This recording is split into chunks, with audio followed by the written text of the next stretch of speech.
चमकपुर गांव में गोपाल नाम का एक लड़का रहता था। उसकी सौतेली माँ और बाप ने उसे घर से निकाल दिया था। उसकी सौतेली माँ ने सब कुछ अपने और अपने बच्चों के नाम पे कर रखा था और गोपाल को हिस्से के नाम पे 3 गायें दे रखी थी। गोपाल पढ़ा लिखा तो बहुत था, पर नौकरी ना मिलने के कारण उसने सोच लिया था कि वो अब उन तीनों गायें की खूब देख रेख करके उनसे जो दूध मिलेगा उसे बेच के अपना कारोबार चलाएगा। अब मैं बिल्कुल अकेला हो गया हूँ। गौ माता, तुम तीनों के अलावा मेरा अब कोई भी नहीं है। बस मेरा घर चलाने के लिए तुम तीनों को मेरी मदद करनी होगी। तीनों गायें बहुत ही हट्टी कट्टी और जवान थीं और रिश्ते में भी एक दूसरे की बहनें लगती थीं। चंपा, चमेली और मैना। मैना सबसे बड़ी और समझदार गाय थी। चंपा गर्भवती थी और चमेली को अभी अभी बच्चा हुआ था। वो दूध दे रही थी, जिसके दूध को बेच के गोपाल का थोड़ा बहुत घर चल रहा था। पर गोपाल को अब चंपा और मैना पे पूरा भरोसा था कि जब उनका बच्चा हो जाएगा तो वो खूब दूध देने लगेंगी और जिससे उसका कारोबार अच्छे से सेट हो जाएगा।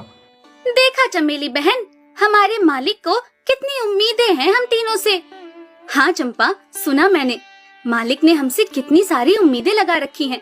और उम्मीद रखे भी क्यों ना, कितना समय खर्च करते हैं मालिक हम पे और कितनी सेवा करते हैं हमारी, कितना खिलाते पिलाते हैं हमें। और फिर हम मालिक की उम्मीदों पे खरा ना उतरेंगी तो धिक्कार है हमारी जिंदगी पर। सही कह रही हो बहन तुम। चलो हम तो मालिक के लिए कुछ ना कुछ कर ही लेंगे। तुमने बच्चा दे दिया है, दूध भी दे रही हो, मैं भी गर्भवती हूँ। थोड़े दिनों में मैं भी बच्चे को जन्म दे दूंगी, फिर दूध भी देने लगूंगी। लेकिन इस मैना दीदी को देखो, हम दोनों से बड़ी हैं, एक बार भी बच्चा ना दे पाई आज तक। क्या इसका फर्ज नहीं बनता मालिक के लिए कुछ? ये तो बड़ी हैं, हमसे ज्यादा इसको मालिक के लिए करना चाहिए था, लेकिन हम छोटी होकर इतना सोच रहे हैं। तुम दोनों ऐसा क्यों कह रही हो? क्या गलत कह रहे हैं हम? सही तो कह रहे हैं। कितने सालों से बांझ पड़ी हो तुम। ऐसा कैसे कह सकती हो तुम? बच्चा देना ना देना मेरे हाथ में थोड़े ना है। मैं भी तो माँ बनना चाहती हूँ ना। मैं भी चाहती हूँ कि दूध दूँ और मालिक को मेरे दूध से कुछ फायदा हो। अरे तुम क्या बच्चा दोगी जो इतने सालों से नहीं दे पाई?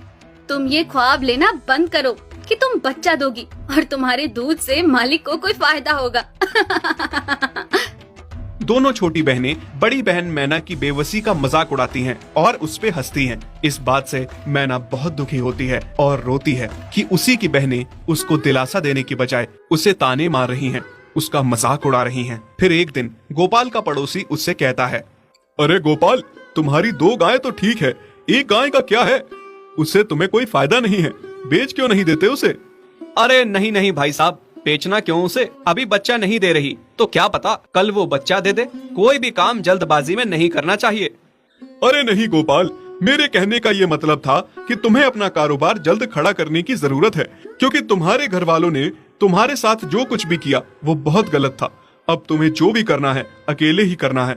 आगे शादी भी तो करनी है तुम्हें, उसके लिए भी खूब पैसा कमाना पड़ेगा। जब तुम्हारी सारी गायें दूध देंगी तभी तो कारोबार अच्छा चलेगा ना। हाँ, बात तो तुम सही कह रहे हो भाई। मेरी मानो तो तुम अपनी गायों को क्रॉस करवा के देख लो, शायद उससे बच्चा हो जाए। हाँ, ये सुझाव तुमने सही दिया, मैं कल ही ऐसा कर लेता हूँ। सुना तुमने मैना बहन मालिक की बातों को? कितना परेशान है मालिक तुम्हारी वजह से, पर तुम्हें तो कोई बात कह ही नहीं सकते। झट से बुरा जो मान जाती हो तुम। मैना ये सब सुन के बहुत दुखी होती है, पर करती भी क्या, उसके हाथ में कुछ नहीं था। गोपाल ने मैना को क्रॉस करवा के भी देखा, पर उसका भी कोई फायदा नहीं हुआ। गोपाल, जो सुझाव मैंने तुम्हें दिया था, क्या वो तुमने आजमाया? हाँ भाई, वो भी करके देख लिया, पर उसका भी कोई असर ना हुआ। ये गाय किसी काम की नहीं है गोपाल, मेरी मानो तो इसे बेच दो। मैं सोच रहा हूँ एक बार फिर से क्रॉस करवा के देखता हूँ, शायद कोई बात बन जाए। देख लो, पर मुझे नहीं लगता। देखा, इन लोगों को भी पता चल गया, तुम बच्चा नहीं दे सकती, तुम बांझ ही रहोगी। सही कह रही हो तुम दीदी, इतने जतन करने के बाद भी बच्चा नहीं हो रहा तो अब क्या होगा? गोपाल मैना को एक बार फिर से क्रॉस करवा लेता है। दोनों बहनें चंपा और चमेली मैना के बांझपन का मजाक उड़ाती हैं और उस पे खूब हंसती हैं।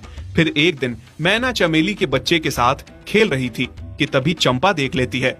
हाँ देख तो चमेली दीदी, ये मैना दीदी तेरे बच्चे के साथ क्या कर रही है?